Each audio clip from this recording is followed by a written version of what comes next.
ایک زمانے میں ہم سواد میں رہتے تھے. لاہور میں ایک جگہ ہے سمناواد, وہ نیا نیا آباد ہو رہا تھا, اچھا پوش علاقہ تھا. وہاں ایک بی بی آ کے رہی, ایک بڑی خوبصورت, بہت ہی ماڈرن قسم کی ایک بیوہ عورت, بڑی نو عمر, اس کے 2 بچے تھے. تو ہم جو نیک آدمی تھے سمناواد کے رہنے والے, ہم نے دیکھا کہ ایک عجیب و غریب کردار آ کر ہمارے درمیان آباد ہو گیا, اور اس کا انداز زندگی کا چلن جو ہے وہ ہم سے ملتا جلتا نہیں, کیونکہ ایک تو وہ بہت اعلیٰ درجے کے نہایت خوبصورت کپڑے پہنتی تھی. پھر اس کی یہ خرابی تھی کہ وہ بڑی خوبصورت لڑکی تھی. پھر اس میں تیسری خرابی یہ تھی کہ اس کے گھر کے آگے سے گزرو تو خوشبو کی لپٹیں آتی تھی. وہ سینٹ فریلی استعمال کرتی تھی, وہ جو سپرے نہیں ہوتا. اس کے جو 2 بچے تھے خواتین و حضرات, وہ گھر سے باہر بھاگے پھرتے ہوتے تھے عام جگہوں پر, اور کھانا گھر پہ نہیں کھاتے تھے, لوگوں کے گھروں میں چلے جاتے تھے, اور لوگ ان کو کچھ دے بھی دیتے تھے اور وہ کھا بھی لیتے تھے.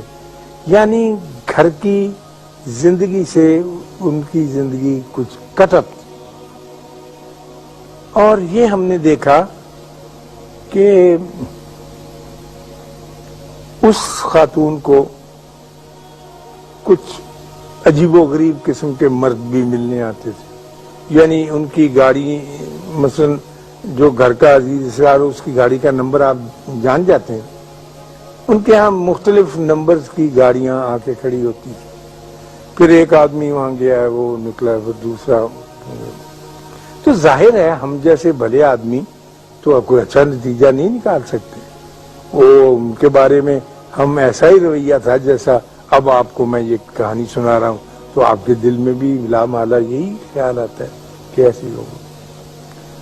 تو ہمارے گھروں میں آپس میں جمعے کے وقت مسجد میں بھی 6 میں گوئیاں ہوتی تھی کہ یہ کون آ گیا ہے جو ہمارے اس علاقے میں آ کر آباد ہو گیا.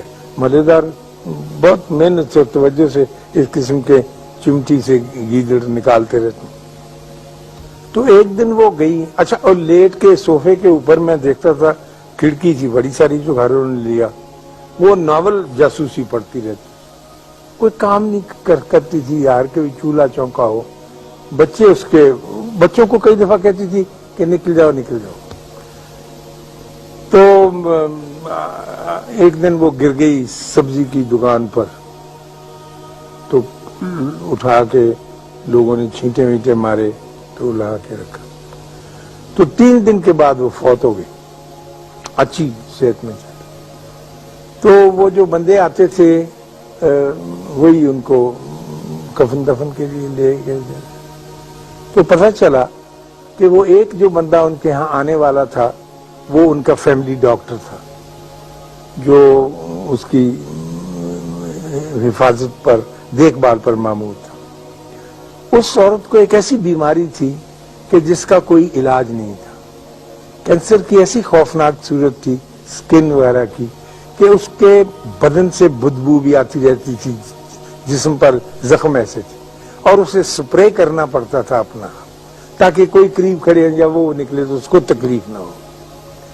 اور اس کا لباس اس لیے ہلکا ہوتا تھا کہ غالباً بدن کو چبھتا تھا, جو بھی سکن میں ڈیزیز اس کی پیدا ہو گئی.